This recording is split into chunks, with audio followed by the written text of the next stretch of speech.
Today we're gonna have a chance to get to look at a house where it is in the installation process. That means that the custom woodwork has been designed and built, and now they're putting it in, and I'm super excited to go see it. We're gonna talk to two guys who are at the house right now, and they are working on installing it, and I'm gonna ask them all sorts of questions and see what they're working on.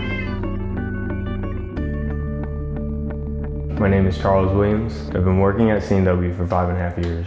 So we're in Anderson Township, just behind Coldstream Golf Course.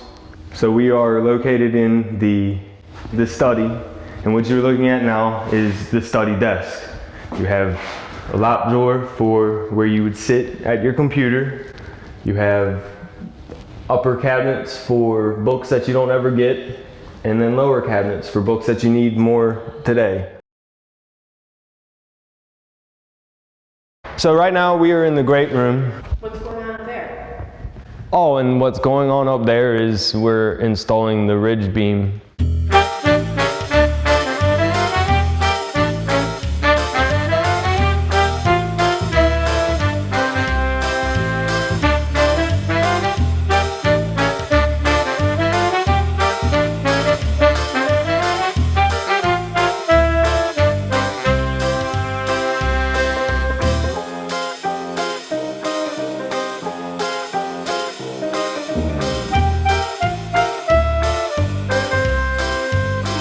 My name is Alec Rossetti. I have worked for C&W for 2 years. Recently, I've started to mess with BuiltIns.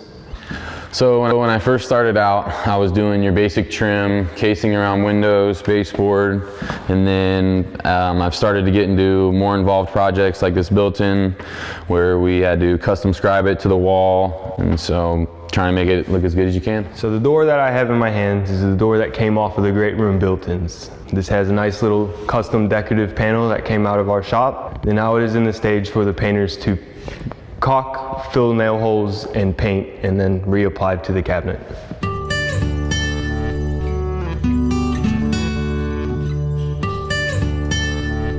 All right, so this is the main staircase of the house going up to the second floor. And as you can tell, we have floor to ceiling wainscoting going up to the 7 1/4 crown that we have. And this would be just applied one by to give it a framed in look. A big thank you to Charles and Alec for letting me bother you, and I'll see you next time from C&W.